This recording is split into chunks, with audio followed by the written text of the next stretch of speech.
And migration levels are really interesting at the moment. Obviously, we're losing more people to overseas than we're gaining, and a lot of that has to do with our closed borders, but that is going to have an economic hit on Australia. And so, how long will that go on for? And, we can already see the impact of a loss of foreign students in obviously the education sector, but you look at places like inner Melbourne, which is heavily reliant on foreign students, and that's problematic now. But then longer term, it is problematic that we're not going to have people moving to Australia. And obviously more people does create more demand for housing, but you can't force people to live in cheaper places. And even over the last 18 months, it's been quite interesting that even though Victoria and New South Wales have lost people, Queensland has done really well. Queensland has seen quite strong population growth, and not because of international migration, because of interstate migration. So you can't stop that. That's not something you can stop. Migration does get a bad rap in terms of its impact on housing affordability.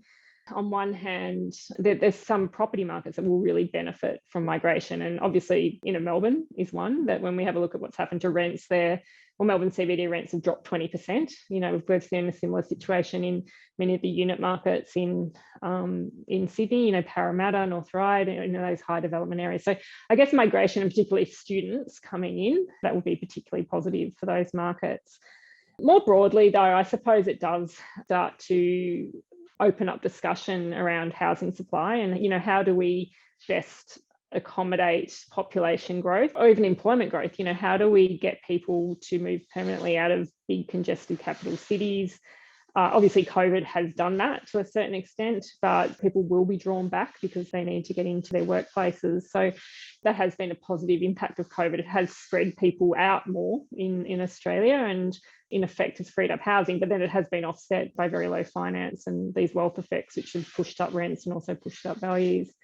So I guess broadly, a lot of it will depend on what stage of economic growth we are in Australia. It will depend on how many people we decide to allow to come in. Australia is always a very desirable place for people to migrate to. So, we can turn the tap up or down in terms of how many people come in. I think the immediate impact, though, will be on labour, and those problems around labour shortages in certain sectors will be alleviated once we start to get more people coming in. And I've been doing a little bit of work with our rural teams, and if you have a look at a lot of the fruit picking areas in northern New South Wales and southeast Queensland now, they're going to need about 25,000 additional workers over summer to pick all that fruit, and they just can't, can't get those people. Then usually they're backpackers or they're people traveling or coming in from overseas, but obviously they're not coming in at the moment. So there is going to be a labour shortage. Will that push up wages to such an extent that it pushes up inflation? There's lots of ramifications if we do start to see labour really start to take off in terms of wages growth. That's probably the immediate focus. And then, I think more broadly, the issues around housing affordability are being addressed by the inquiry that's going to take place.